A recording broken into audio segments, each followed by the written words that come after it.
सभी को जय मसीह की। परमेश्वर पिता का धन्यवाद हो कि एक दिन और प्रभु ने मौका दिया कि हम उसके वचनों में अपने जीवन के उतार चढ़ाव को झांक सके, देख सके और अपने जीवन को प्रभु के वचनों के आईने में हम झांक कर सुधार सके। परमेश्वर का वचन दो धारी तलवार है जो कि हम अच्छे से जानते हैं, और जब हम इसमें मन लगाते हैं तो जरूर प्रभु हमसे बातचीत करता है। और वचन एक रास्ता है, एक जरिया है परमेश्वर का अपने लोगों से बातचीत करने का। आज जिस वचन पे हम मनन करने वाले हैं वो है न्यायों की पत्री 6 अध्याय उसका 25 से लेकर 27 वचन तक। न्यायों की पत्री 6 अध्याय उसका 25 से लेकर 27 वचन तक। हम एक बार इस वचन को पढ़ लेंगे और इसके बाद हम इसके विस्तृत डिस्कशन की ओर जाएंगे। Yes please. फिर उसी रात को यहोवा ने गिदोन से कहा, अपने पिता का जवान बैल अर्थात दूसरा 7 वर्ष का बैल ले और बाल की जो वेदी तेरे पिता की है उसे गिरा दे, और जो अशेरा वेदी उसके पास है उसे काट डाल, और उस दृढ़ स्थान की चोटी पर ठहराई हुई रीति से अपने परमेश्वर यहोवा की एक वेदी बना। तब उस दूसरे बैल को ले और उस अशेरा की लकड़ी को जो तू काट डालेगा जलाकर होम बलि चढ़ा। तब गिदोन ने अपने संग 10 दासों को लेकर यहोवा के वचन के अनुसार किया, परंतु अपने पिता के घराने और नगर के लोगों के डर के मारे वह काम दिन को ना कर सका, इसलिए रात में किया। आइए हम प्रार्थना करें। महान सामर्थी जीवित दयालु परमेश्वर पिता प्रभु, धन्यवाद देते हैं इस दिन इस समय के लिए। धन्यवाद के साथ प्रभु अपने आप को आपके अनुग्रह के सिंहासन तले लाते हैं प्रभु, और मांगते हैं मेरे पिता की आपकी आत्मा प्रभु आज हमारी अगुवाई करे प्रभु, और एक विशेष बात जो आप हमें सिखाना चाहते हैं प्रभु हम उसे सीखें, और परमेश्वर पिता ना केवल सीखने वाले बल्कि उसको समझ के मनन करके प्रभु उसके अनुसार चलने वाले बने प्रभु। और इस वचनों के प्रकाश में प्रभु जब मैं अपने आप को देखूं तो प्रभु जो जो कमियां मुझे अब भी अपने जीवन में नजर आती है प्रभु, मैं पहले प्रभु अपने जीवन पे वर्कआउट करने पाऊं प्रभु, ताकि परमेश्वर तेरी बहुत बड़ी योजना जो तूने मेरे चुनाव के पीछे प्रभु रखी है प्रभु, उस योजना को प्रभु अपने जीवन में मैं पूरा होते देख सकूं। प्रार्थना करते हैं प्रभु कि आपकी आत्मा हमारी अगुवाई करे प्रभु। सुनाने वाला प्रभु, समझाने वाला, सिखाने वाला कोई मनुष्य नहीं, आपका पवित्र आत्मा हो प्रभु। और परमेश्वर पिता जब हम सीखते हैं तो प्रभु परमेश्वर हम इन वचनों के जरिए कायल हो जाए। यीशु मसीह के नाम में मांगते हैं, आमीन। जैसा कि हम लोग जानते हैं कि न्यायों की पत्री मेरी कहानी है। किसकी कहानी है? एक बार कहिए, मेरी कहानी है। हम न्यायों की पत्री को जब पढ़ते हैं तो हमें पता चलता है कि हमारे बार बार बिगड़ के बार बार मुसीबतों को पैसा देकर खरीदने जैसे मुसीबतों को इनवाइट करने की, और उसके बाद मुसीबतों में पड़ने के बाद फिर अपने पिता परमेश्वर यहोवा की दुहाई देने की, और फिर प्रभु के उपस्थिति को अपने जीवन में देखकर छुटकारा पाने की कहानी है।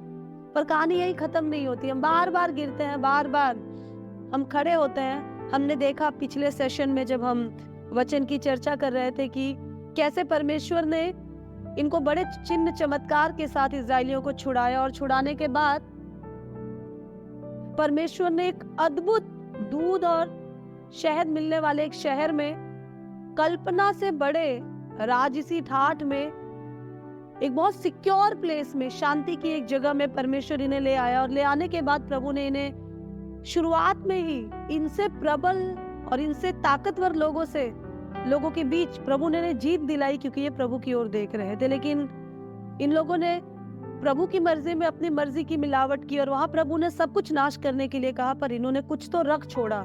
और जिन लोगों को उन्होंने जिंदा रख छोड़ा वही लोग इन पे प्रभुता करने लगे, और वही लोग, वचन बताता है, इनके पांजर में कांटे की नाई चुभने लग गए, और इनके रास्ते में, इनके आत्मिक रास्ते में रोड़े की नाई बनने लग गए।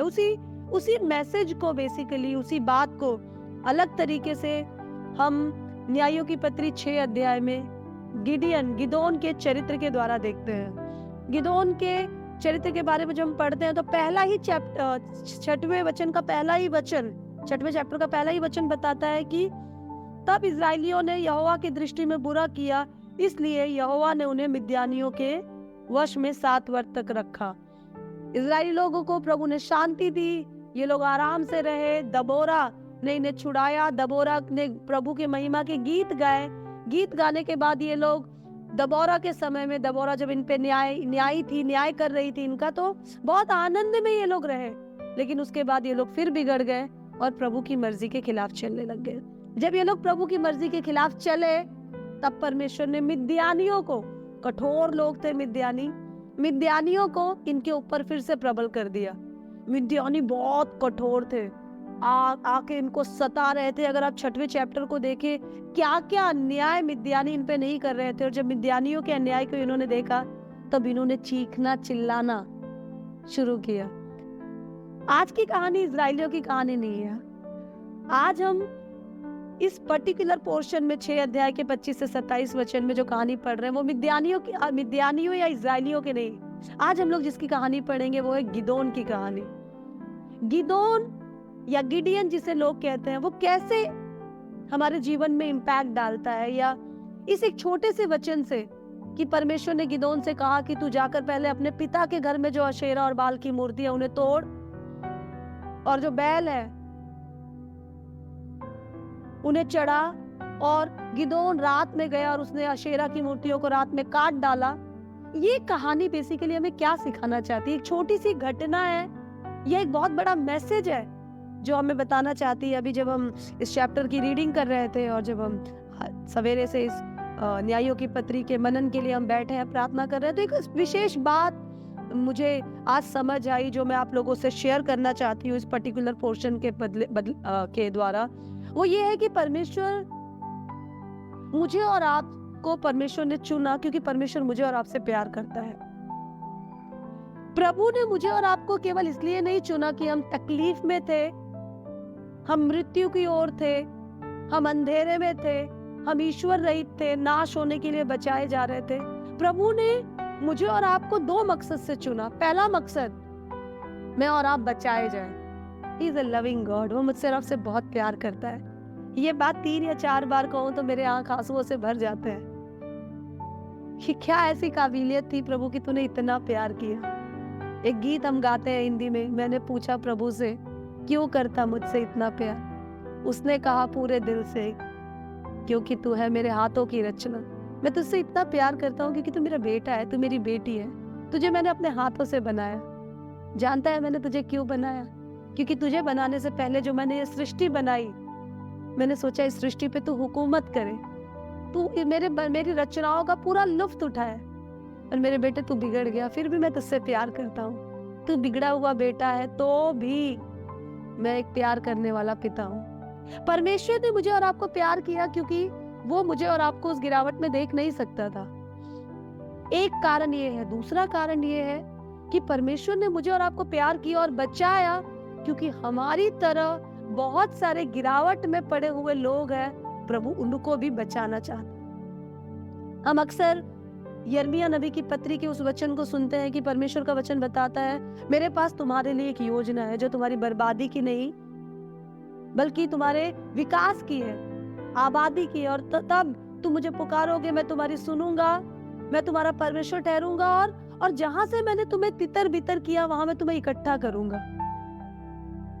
परमेश्वर ने बाइबल में जिन जिन कैरेक्टर्स को चुना, चाहे वो दाऊद हो, चाहे वो दानियल हो, चाहे वो अब्राहम हो, चाहे वो नोहा हो, चाहे वो मरियम हो, हम अच्छे से देखते हैं, चाहे वो एस्तर हो, रूत हो, हम अच्छे से देखते हैं कि बहुत छोटे और बहुत निचले दर्जे से उनकी शुरुआत हुई।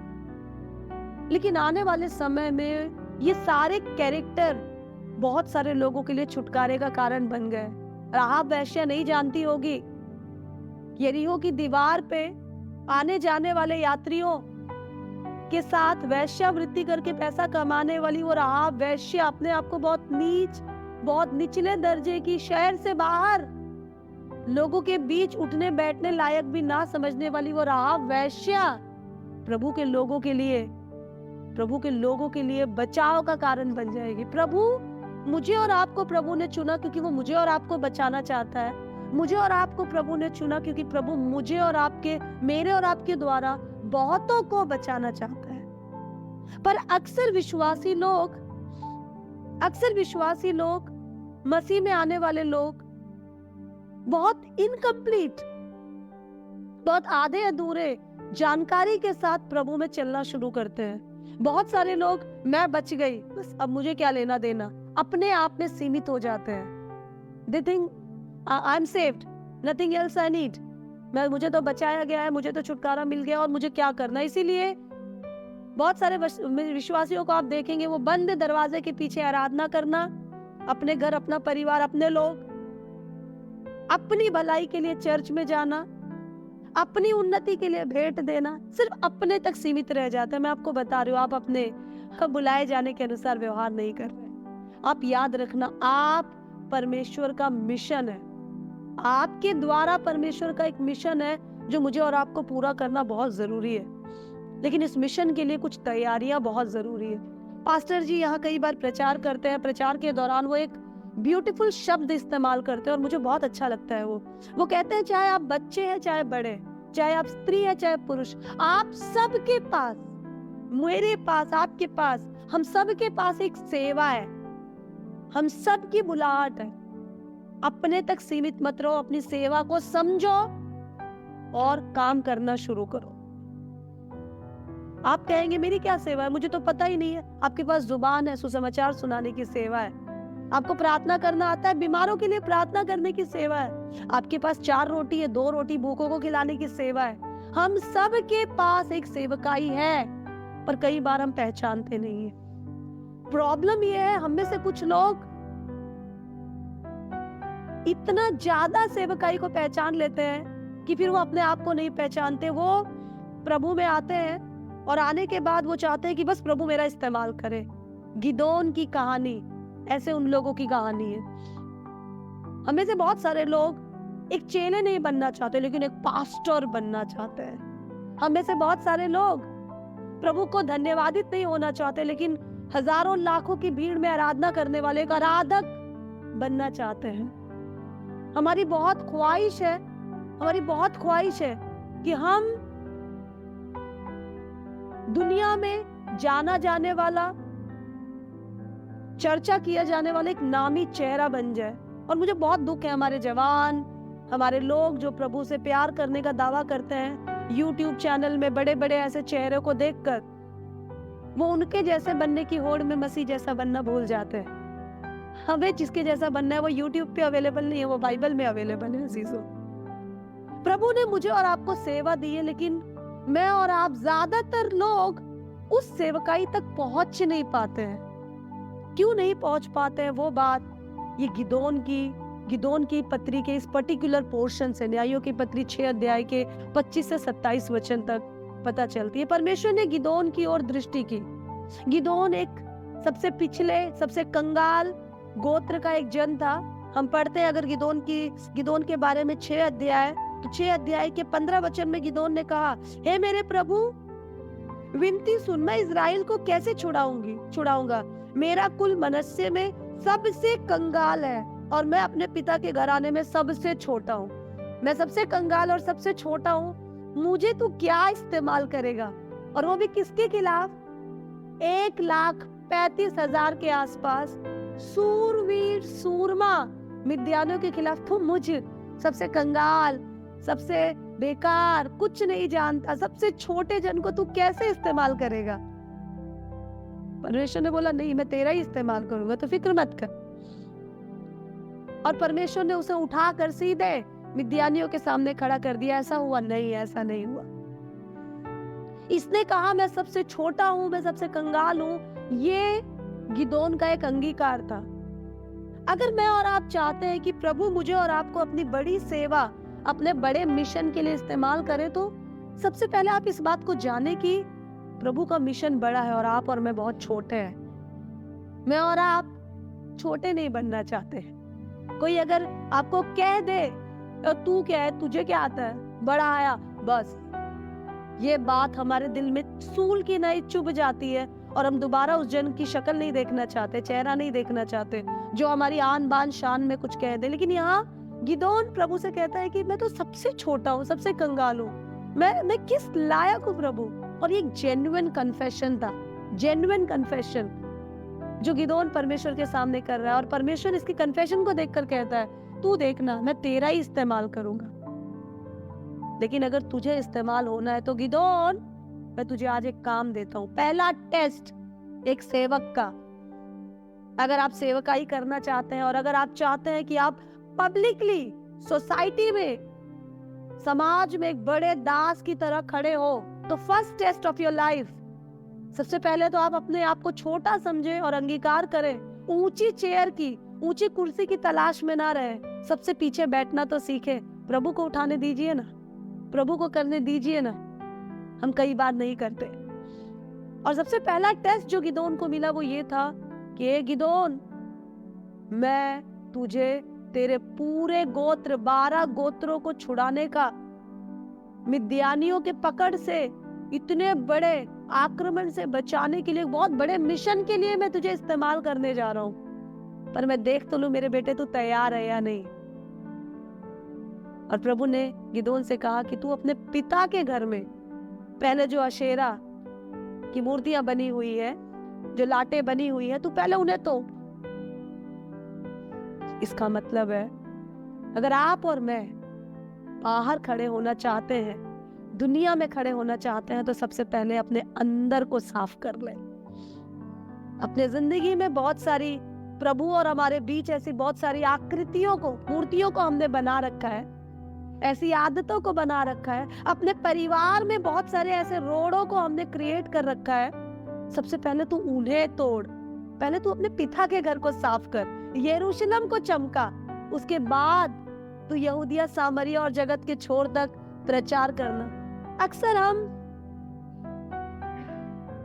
प्रभु का जन, प्रभु का दास बनने की चाहत में, लोगों का मान सम्मान पाने की चाहत में, सीधे मैं बहुत सारे लोगों को जानती हूँ नाम से, बाइबल उठाते हैं और उसके बाद वो देखते हैं मुझे तो बड़ा पादरी बनना, निकल लेते हैं घर से बाहर।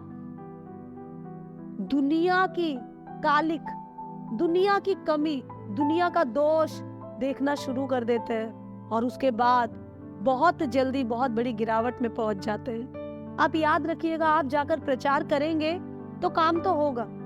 यीशु के नाम में ताकत है भाई, यीशु के नाम में सामर्थ है। यीशु परमेश्वर का इकलौता बेटा है। परमेश्वर अपने ही नाम का इनकार नहीं करेगा। आप जहां भी जाइएगा, प्रभु के नाम से आप प्रचार कीजिएगा, लोगों के जीवन में काम होगा। आप बीमारों के लिए प्रार्थना कीजिएगा, लोग अंगीकार करेंगे तो बीमारों के जीवन में चंगाइयां होंगी। जहाँ चंगाइयां होंगी वहां भीड़ के भीड़ लगेगी। इसका मतलब ये नहीं है प्रभु आपसे खुश है, इसका मतलब ये है प्रभु अपना काम कर रहा है। पर अगर आप ये चाहते हैं कि प्रभु आपसे खुश रहे, आप में अपने मिशन को प्रभु पूरा करे, तो सबसे पहले आप अपने अंदर, अपना घर, आपका जो शरीर है वो आपका घर है, आपका मंदिर है, और आपका परिवार, सबसे पहले वहां सफाई करें। Live a faithful life there. सबसे पहले वहां के बंधनों को तोड़े, सबसे पहले वहां की बुराइयों को हटाए, सबसे पहले वहां आप ठीक करें, वहां आप ठीक करें, वहां आप ठीक हो जाए। Start privately and then stand publicly. Privately, personally अपने अंदर की बहुत सारी गड़बड़ियों को हम पहले साफ करना शुरू करें।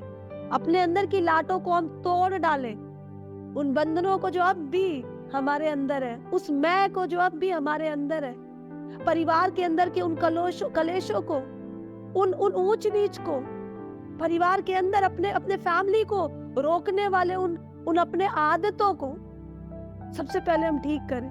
परमेश्वर ने गिदोन को पहला मिशन दिया कि बेटे सबसे पहले तू अपने घर को ठीक कर। तू घर को छुड़ा नहीं पा रहा, तू विश्वास कर, तू और तेरा घराना उद्धार पाएगा।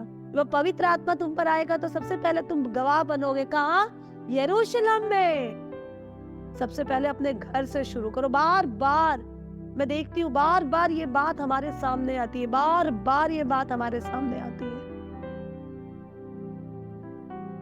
प्रभु के पास मेरे और आपके लिए बहुत बड़ा मिशन है, पर प्रॉब्लम यह है कि हम दूर देखने में, दूर दर्शन में इतने व्यस्त हैं की नजदीक के दर्शन हम कर ही नहीं पा रहे। हम दूसरों को दुनियादारी को ठीक करने में इतने लिप्त हैं कि हम अपने आप को और अपने अंदर को साफ नहीं कर पा रहे हैं। If you want to stand publicly, start privately. सबसे पहले गिदोन को परमेश्वर ने कहा कि गिदोन, तू शुरू कर अपने घर से, तू अपने घर की लाटों को तोड़। क्या हुआ, कैसे हुआ, बहुत बड़ा टॉपिक है। हमारा मुद्दा आज ये नहीं, हमारा मुद्दा ये है कि मेरे और आपके लिए प्रभु के पास एक बहुत बड़ा मिशन है। और वो मिशन की शुरुआत सबसे पहले खुद को बदलने से, खुद को साफ करने से, खुद के अंदर की गंदगियों को साफ करने से, और खुद के अंदर जो बहुत सारी आकृतियों को हमने, पाप की आकृतियों को बना रखना है, उसको तोड़ने से शुरू होगी। अपने व्यवहार के जो कठोरता है उसको तोड़ने से शुरू होगी। वहां से हमारे परिवार में, भले वो तुरंत ग्रहण करे ना करे, लेकिन कम से कम हम प्रभु के सामने जवाब दे नहीं होंगे। हमारे परिवार में हम कोई सेवा ही नहीं है हमारा परिवार बर्बाद हुआ जा रहा है, हमारे लोग तकलीफ में हैं, और हम बाहर जाकर बहुत बड़े महान संत बने हुए हैं। प्रभु के नाम से काम हो रहा है, इसका मतलब ये नहीं है वो आपकी काबिलियत है, वो प्रभु की काबिलियत है, वो प्रभु की ताकत है। इसीलिए कलीसिया, मैं आपको उत्साहित करना चाहती हूँ, ये बात जान ले कि मेरे और आपके, हम सबके पास हम सबके लिए प्रभु के पास एक प्लानिंग है, एक योजना, एक मिशन है, एक सेवकाई है, सबके पास है।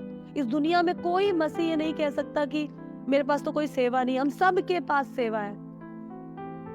बहुत सारे लोग पाहुनाई करते हैं, बहुत सारे लोग आवाभगत करते हैं, बहुत सारे लोग अपनी भेंटों के जरिए, बहुत सारे लोग सुसमाचार सुनाने के जरिए, लोगों की खैर खबर रखने के जरिए, अब जो जिस काबिलियत में है प्रभु की सेवा में लगे हैं। पर प्रॉब्लम ये है, क्या आपके घर में आपकी वो रोशनी प्रकट हो रही है? नहीं हो रही है तो नहीं हो रही तो खोखले हैं। आज नहीं है तो कल हम गिर जाएंगे, we will fall and we won't get to know। सबसे पहला मिशन परमेश्वर ने गिदोन को दिया कि तू अपने पिता के घर की अशेरा को काट। तो पहले जहां तुझे मैंने रखा, जहां तुझे मैंने जन्म दिया, जिनके बीच तू पला बड़ा, सबसे पहले तू वहां नफरत गड़बड़ी को हटा, और वहां तू प्यार प्रकट कर, वहां तू चमक, तू वहां से शुरू हो। मैं जगत के छोर तक तुझे चमकाऊंगा। But are we doing that? क्या हम सच में अपने बुलाए जाने के अनुसार, क्या हम सच में अपने चुने जाने के अनुसार, क्या हम सच में हम परमेश्वर के योजना के अनुसार अपने जीवन में चल रहे हैं या नहीं? ये हमें समझना बहुत जरूरी है। हम गिदोन की कहानी में कैसे गिदोन ने 300 लोगों से लाखों लोगों को मारा, हम देखते हैं बहुत अच्छे से।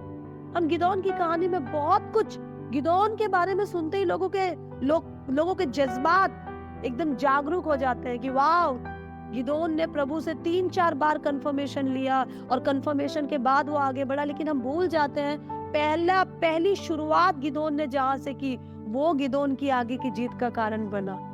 सबसे पहले उसने अपने परिवार को छुड़ाया, उसके बाद उसने अपने समाज को छुड़ाया। हमारी सेवा, हमारा मिशन सबसे पहले अपने घर से शुरू होता है, अपने आप से शुरू होता है। सबसे पहले मेरा शरीर, मैं क्या अंदर से उन बंधनों को तोड़ चुका हूँ? मैं क्या अंदर से उन गड़बड़ियों से बाहर आ चुका हूँ? क्या मैंने अपने अंदर की उन मूर्तों को जो मेरे और मेरे प्रभु के बीच है उसको तोड़ डाला? क्या मैंने अपने अंदर सफाई कर दी? परमेश्वर ने कहा उसके बाद तू बलि चढ़ाना और राख कर देना। जला दिया क्या हमने? अपने अंदर के उस पाप को जलाएंगे नहीं तो मैं बार बार कहती हूँ, बीज थोड़ा सा खाद पाते ही अंकुरित होगा और फिर हमें घेरेगा। क्या हमने जला दिया? कल जब लास्ट सेशन में जब हम चर्चा कर रहे थे तो एक भाई ने एक बहुत ब्यूटीफुल एग्जाम्पल दिया। वो कह रहे थे कि टीवी में आजकल एक ऐड आता है, और वो ऐड में वो बताती इस कोने को साफ करने के 1 लाख रुपए, इस कोने को साफ करने के इतने। क्यों? इस कोने को साफ करने के 1 लाख क्यों? क्योंकि यहाँ पे कोने में मच्छर होते हैं। क्या हमने अपने दिल के कोनों को, जिनको साफ करने के लिए लाखों का नहीं बेशकीमती लहू प्रभु ने बहाया, क्या हमने उस लहू का इस्तेमाल करके हम उस लहू का वास्ता दूसरों को देते हैं? हम उस लहू की काबिलियत की तारीफ दूसरों के सामने करते हैं? हम उस लहू के द्वारा मिलने वाले सामर्थ की चर्चा दूसरों से करते हैं, पर क्या हम अंदर से उस लहू की कीमत को जानते हैं? क्या हमने अंदर से अपने आप को उस लहू के गाढ़ेपन से साफ किया? अगर नहीं है तो आज नहीं है तो कल हम गिर जाएंगे। किसी भी गलतफहमी में ना रहे। आपके द्वारा जो काम हो रहा है वो प्रभु का काम है। आपके अंदर जो काम हो रहा है वो आपके और प्रभु के बीच का रिश्ता है। आपका परिवार और आपका शरीर, आपकी जिंदगी इस बात की गवाही देती है कि आप परमेश्वर के साथ कैसे चल रहे हैं। गिदोन को परमेश्वर ने लाखों को हराने के लिए इस्तेमाल किया, लेकिन सबसे पहली लड़ाई उसकी घर पे थी। सबसे पहली जीत उसकी अपने आप और अपने घर से थी। उसने अपने आप को जीत लिया जब उसने वो अपने आप को हराकर वो प्रभु के सामने योग्य ठहरा गया, जब उसने इस बात का अंगीकार किया कि प्रभु मैं सबसे छोटा हूँ। हम छोटे बनना ही नहीं चाहते। वो एक बड़े मिशन के लिए तैयार हुआ जब उसने अपने आप को छोटा समझ के सबसे पहले अपने घर को साफ किया। पहला प्रेम अपने घर से। Everything begins from there. इसलिए कलीसिया मैं आपको उत्साहित करना चाहती हूँ कि स्टोरी के हर पहलू को आप जरूर देखें। बड़ी सेवकाई की इच्छा गलत नहीं है, बड़ी जीत की इच्छा गलत नहीं है, पर कई बार छोटे छोटे युद्ध को हम ऐसे ही खुला छोड़ देते हैं। बहुत बड़ी सफाई के चक्कर में कई बार कोनों की सफाई करना भूल जाते हैं। मेरी मम्मी एक बात कहती है और वो बात मुझे बहुत अच्छी लगती है। मम्मी कहती है जब तू किसी भी घर में जाना, उस घर की गृहिणी एक सक्षम गृहिणी है कि नहीं तुझे कैसे पता चलेगा बेटा, पता है? मैं बोलती हूँ हाँ मम्मी बताओ। तो मम्मी बोलती है एक सक्षम गृहिणी घर के कोने के जालों को साफ करती है, केवल आगे की सफाई नहीं करती। और जो कोने के जालों को साफ नहीं करती बेटा, वो आगे कितना भी साफ करे, आज नहीं है तो कल उसका घर सीलन में बदबू करेगा ही करेगा, क्योंकि बहुत सालों की दबी हुई गंदगी एक दिन में निकलती नहीं है। इसलिए बेटा एक लड़की एक हाउसवाइफ, एक गृहिणी, एक उत्तम गृहिणी है कि नहीं, उस घर के कोनों से पता चलता है। आप एक अच्छे विश्वासी है कि नहीं, आपके अंदर की सफाई से पता चलता है। अजीजों, हम बहुत कीमती है प्रभु के लिए, इसलिए प्रभु ने अपना सबसे बेशकीमती देकर मुझे और आपको खरीद लिया। पर आपको पता है हमारे पाप उसके लिए कीमती नहीं है, हम कीमती है। वो चाहता है कि मैं और आप अपने अंदर से सबसे पहले इन लाटों को तोड़ डालें, उन मूर्तों को तोड़ डालें जो हमारे जीवन में अब भी है, जो मेरे और मेरे प्रभु के बीच में आती है। क्योंकि एक बहुत बड़ा मिशन प्रभु आपके और मेरे जरिए पूरा करना चाहते हैं। आइए हम अपनी आंखों को बंद करें और अपने दिलों को खोलें और प्रभु से कहे कि प्रभु मैं दुनिया से जीत जाता हूं प्रभु, पर कई बार मैं अपने आप को देख ही नहीं पाता। परमेश्वर प्रभु मैं प्रार्थना करता हूं परमेश्वर पिता की, मैं मांगती हूँ परमेश्वर पिता की इन वचनों के जरिए प्रभु मैं सच में अपने अंदर उन लाटों को तोड़ू प्रभु, उन बंधनों को तोड़ू प्रभु, उन गड़बड़ियों को निकालू प्रभु। मैं छोटी बन जाऊं परमेश्वर पिता, ताकि तू बड़ा बन जाए प्रभु। प्रभु मैं जहां तूने मुझे प्रभु पैदा किया, बड़ा किया प्रभु, जिन लोगों के बीच सबसे पहले प्रभु मैं उनकी फिक्र करूं प्रभु, उनसे प्रेम करूं प्रभु,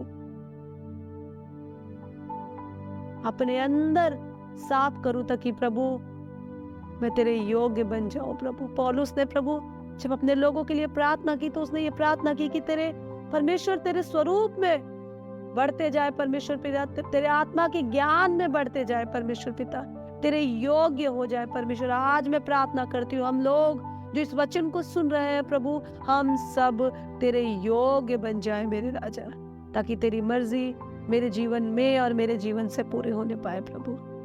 प्रभु हम बड़ी बड़ी लड़ाइयों को नहीं, छोटी छोटी लड़ाइयों पे गौर करें जो मेरे अंदर है प्रभु, जो आत्मिक युद्ध मेरे अंदर होता है प्रभु, मैं उसकी चौकसी करूं, ताकि प्रभु बड़े बड़े मिशन, बड़ी सेवा जो तूने मेरे लिए रखी है प्रभु, मैं उसके लिए तैयार हो सकूं। धन्यवाद देते हैं प्रभु इस वचन के लिए, मांगते हैं प्रभु ये वचन स्वयं के आकलन के लिए प्रभु, एक आत्मनिरीक्षण के लिए मेरी मदद करे प्रभु, और प्रभु मैं अपने आप को साफ करने पाऊं। यीशु मसीह के नाम में मांगते हैं,